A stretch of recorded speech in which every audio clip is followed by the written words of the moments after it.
Assalamualaikum warahmatullahi wabarakatuh. Selamat berjumpa kembali. Hari ini tanggal 8 November 2024. Kembali kita bersama-sama membuat resume fundamental saham dari laporan keuangan triwulan 3 2024. Kita akan melihatnya dari segi value, dividen, free cash flow, ketahanan dan pengendaliannya ya. Kemudian bahwa pembahasan kita ini adalah pembahasan yang berkelanjutan dalam artian bahwa kita akan membahas bukan hanya dari satu triwulan tapi mengkaitkannya dengan triwulan-triwulan sebelumnya. Kemudian analisa ini adalah bahan pertimbangan tambahan, bukan perintah untuk melakukan aksi beli atau jual, karena ini adalah bahan edukasi ya, dan sebagai pertimbangan awal ya, bukan untuk investor menentukan beli atau jual ya. Selanjutnya tujuan kita adalah berusaha untuk mendapatkan emiten atau saham yang bisa kita beli untuk ditahan, dan tujuan akhir memang juga capital gain, tapi selama menunggu itu kita mendapatkan upah untuk menunggu, yaitu dividen ya. Begitu pola pikirnya. Baik, yang pertama kita akan membahas Multispunindo Jaya Tbk atau MSJA ya. Ini baru triwulan ini masuk ya, di triwulan sebelumnya dia belum masuk, jadi karena itu baru ada satu triwulan ya. Dan ini pun setelah kita cek ternyata memang semua data awal ini memenuhi kriteria ya.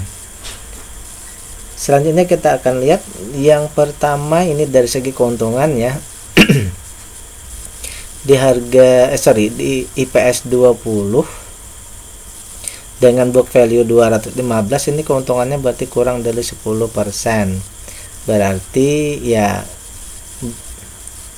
belum memenuhi kriteria untuk dari segi keuntungannya, dari segi persen keuntungan. Yang kedua, kalau kita melihat di harga sekarang 380,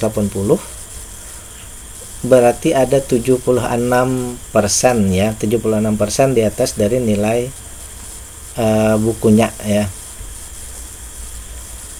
Berarti kalau disetarakan PBV 1,7, menurut saya pribadi ya, kalau di 1,7 itu kalau kita masuk mungkin sudah agak di atas. Kenapa? Karena kan target kita secara teknis itu di 2,5, sehingga kalau misalnya kita beli sekarang, kalau kita mengejar target di PBV 2,5 ada sekitar 41% saja ya. Jadi kalau menurut saya di 7,5 di PBV 1,76 ini sudah agak kemahalan ya, karena keuntungannya tadi di bawah 10%. Kemudian yang berikutnya maksimal beli pun ini ya, ini sudah 95% lebih mahal daripada maksimal belinya, sehingga valuasi perusahaan ini kita kategorikan mahal ya,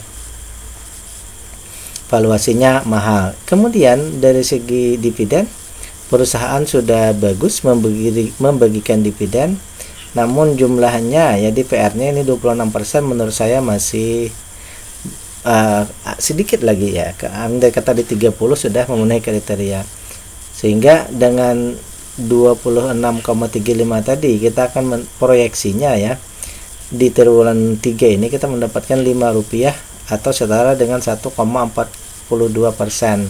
Ini termasuk di bawah inflasi ya, yang 3%, sehingga polanya seperti ini. Untuk ketahanan perusahaan ini free cash flow-nya 14%, aman ya, aset lancarnya 239, hutangnya di bawah 50%. Kemudian kepemilikan pengendali ya, ini 85%, hanya 15% yang ada di bursa, ini aman semua. Jadi simpulannya perusahaannya ini bagus ya, perusahaannya baik. Hanya saja di sini bahwa dari segi perusahaannya bagus, hanya saja dari segi valuasinya, keuntungannya yang masih kecil ya, sedikit lagi sampai di 10. Jadi oleh karena itu dengan keuntungan yang kecil tadi sehingga valuasinya menjadi mahal. Itu saja berarti ya asing tidak berpengaruh di sini, sehingga kalau kita mengambil kesimpulan awal ya bahwa di sini yang pertama karena tadi keuntungannya di bawah 10%, berarti pertama IPS-nya harus kita cek lagi di triwulan berikutnya supaya membaik ya di atas 10%. Kemudian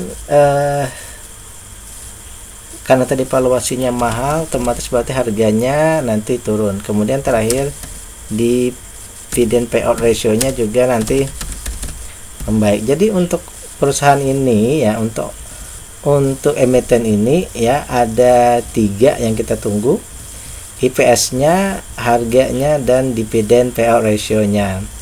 Yang kedua ini Sochi Lines ya, atau kode tikernya Sochi. Dari data awal kita mendapatkan di sini bahwa semua datanya memenuhi kriteria ya. Kemudian dari 3 data ini kita bandingkan dulu ya.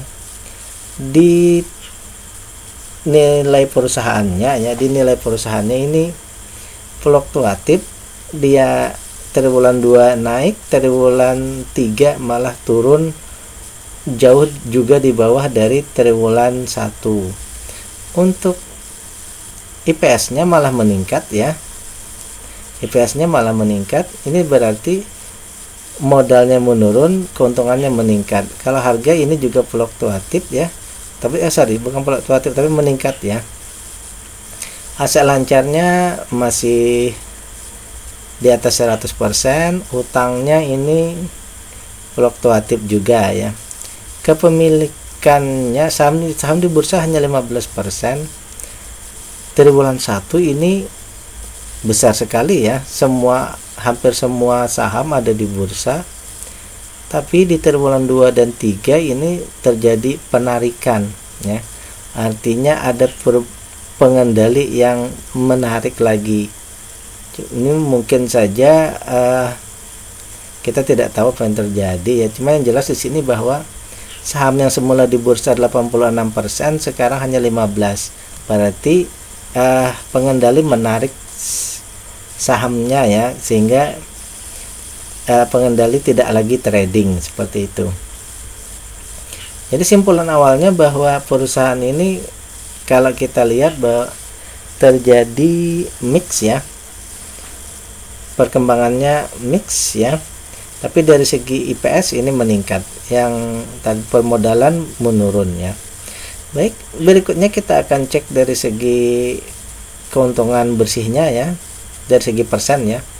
Triwulan 1 2%, triwulan 2 2%, triwulan 3 3%. Berarti ini keuntungan bersihnya di bawah 10% ya. Sangat kecil sekali, hanya 2% keuntungannya ya. Padahal beberapa perusahaan pelayaran ini malah naik, istilahnya keuntungannya itu besar-besar ya. Tapi ini memang mungkin bidangnya yang beda. Sochi ini lebih ke minyak ya, kalau yang lain mungkin ke batu bara. Baik, kita lanjut. Keuntungan bersih tadi, harga sekarang 185, nilai bukunya ini 800-an. Berarti harga sekarang ini sangat di bawah ya. 70 dari harga sekarang ke nilai buku perusahaannya itu 78%. Kalau kita kejarkan ke PBV 2,5 ini ada 1000% ya. Multi bagger ini 10 bagger ya. Kalau memang dia sampai ke situ, yaitu potensinya 10 bagger. Kalau beli sekarang ini kita juga dapat diskon 33%. Sehingga rumusannya begini, kalau beli sekarang ini kita istilahnya dapat diskon 33% dan ada potensi untuk 10 bagger, bukan lagi multi bagger tapi 10 bagger ya. Potensi yang pertama ya. Yang kedua, sayangnya ini tidak didukung oleh dividen. Perusahaan sampai saat ini belum membagikan dividen, atau sebut saja tidak bisa membagikan dividen. Karena apa? Karena keuntungannya kan tadi hanya 2%, 3% tadi ya. Sehingga tercermin dari dividen yang tidak bisa. Jadi murah, valuasinya murah, belum berarti dia prospektif, mungkin seperti itu ya. Selanjutnya dari segi ketahanan perusahaan ini juga ada terjadi penurunan ya. Triwulan 1 ini triwulan 2 56, triwulan 3 turun 22, tinggal 2%. Jadi free cash flow-nya ini perlu dicek lebih jauh nanti ya. Perlu awas karena dia turun drastis ya. Aset lancar itu ada peningkatan, hampir saja dia turun tadi di bawah 100. Hutangnya masih terkategori aman. Jadi simpulannya bahwa untuk ketahanan ketahanan perusahaan masih bisa ya, cuma ada tipis-tipis di free cash flow-nya, cuma ketahanan yang lainnya oke.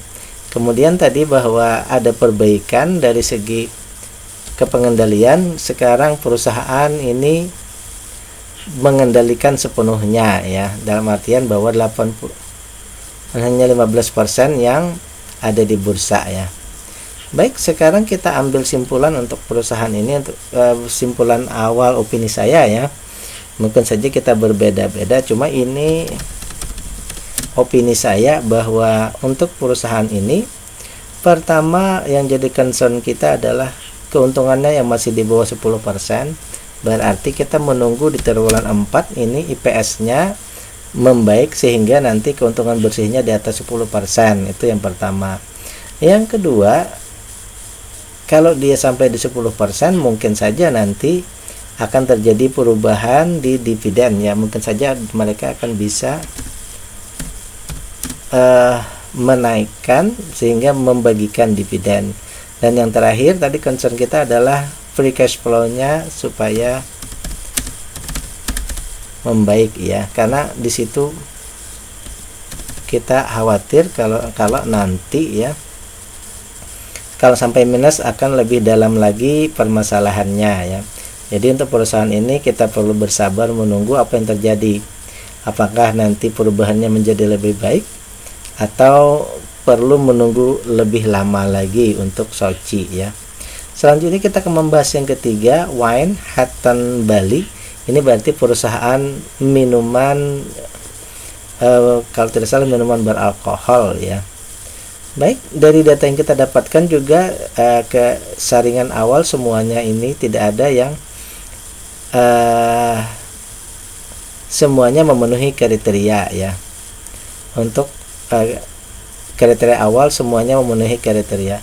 Kemudian dari segi permodalan ini ada peningkatan, IPS ada peningkatan sedikit, harga meningkat, aset lancar meningkat, hutang ini turun berarti membaik, hutang turun membaik ya. Jadi semuanya, jadi dapat kita simpulkan bahwa yang pertama perusahaan ini mendapatkan perbaikan kinerja ya, jadi kinerjanya membaik, itu yang pertama. Kemudian kita masuk ke rasio-rasio keuntungan bersih dulu ya, bahwa triwulan 2 untungnya 15%, triwulan 3 untungnya 14%.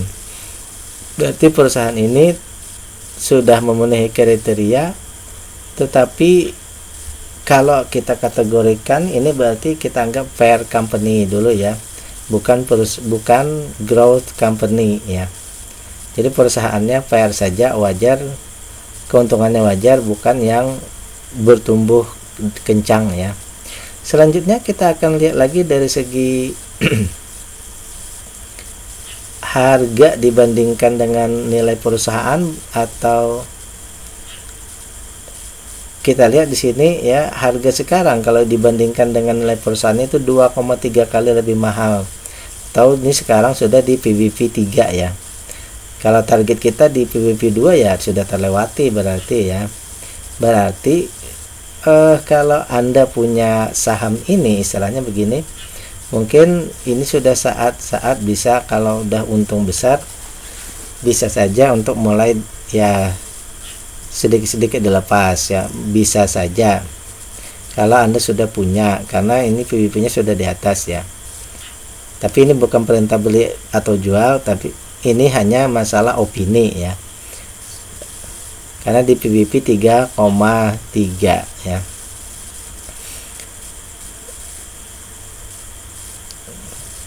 Kemudian dari segi maksimal beli, harga sekarang pun sudah 134% lebih mahal ya. Sehingga kalau kita mengkategorikannya di sini bahwa kalau kita beli sekarang ini berarti kita harus menambah modal kita 1,3 kali. Kemudian proyeksi secara teknis ini kita tidak bisa mendapatkan keuntungan yang beggar ya, tapi secara teknis ya, secara realnya kita tidak tahu juga, cuma istilahnya secara teknis untuk mengejar beggar ini sudah terlewati. Kemudian perusahaan juga sudah membagikan dividen, namun sayangnya masih hanya 14% ya, sehingga proyeksi kita di triwulan 3 ini akan sekitar Rp2 atau setara dengan 0,63. Ini berarti sangat kecil ya. Saya menghitungnya sangat kecil. Hingga kalau kita istilahkan di sini, saya mengapa tidak menyatakan ini growth? Karena mungkin hanya 14% tadi. Kalau misalnya di atas 15, saya akan mempertimbangkan untuk menyatakannya sebagai perusahaan growth.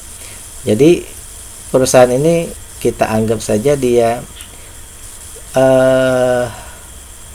valuasinya mahal dan tidak didukung oleh dividen ya. Kemudian kita cek lagi dari ketahanan perusahaan, free cash flow-nya 33%, aman. Aset lancarnya 33 kali lipat, hutangnya di bawah 50%. Jadi pada intinya perusahaan ini sangat bagus ya. Perusahaan ini sangat baik. Kenapa? Karena ketahanannya sangat bagus ya. Kemudian juga dari segi kepengendaliannya, yang ada di bursa hanya 25% dan non marketnya ini 18%. Berarti pengendali tidak trading ya, dan retail hanya 18%. Sehingga kalau kita melihat data ini ya, untuk wine ini sebenarnya pertama perusahaannya bagus. Ketahanan perusahaan bagus, pengendali tidak trading, keuntungan bersihnya di atas 10%, tetapi belum masuk kategori growth company ya. Oleh karena itu kalau menurut saya pribadi, kalau kita mau ambil amannya, tentu saja kita menunggu lagi ya di triwulan berikutnya. Menunggu apa? Yang pertama tadi kan keuntungannya sudah di atas 10%, berarti oke. IPS-nya di atas Rp10, oke. Berarti di sini harga ya. Harga yang kita tunggu dia turun menuju ke valuasi. Kalau ini kan consumer, berarti minimal kita menunggu ke valuasi wajar ya, ke valuasi wajar. Kemudian yang selanjutnya karena sudah membagikan dividen ya, DPR-nya nanti diperbesar lagi ya. Jadi dua hal ini yang kita tunggu lagi di triwulan 4, melihat perkembangannya, apakah ada perkembangan lebih baik lagi sehingga nanti bisa kita cek lagi ya, harga dan DPR-nya membaik ya. Oke, demikian pembahasan kita untuk 3 saham kali ini, yaitu MSJA, Soci, dan Wine. Mudah-mudahan bermanfaat. Bila taufiq wal hidayah. Assalamualaikum warahmatullahi wabarakatuh.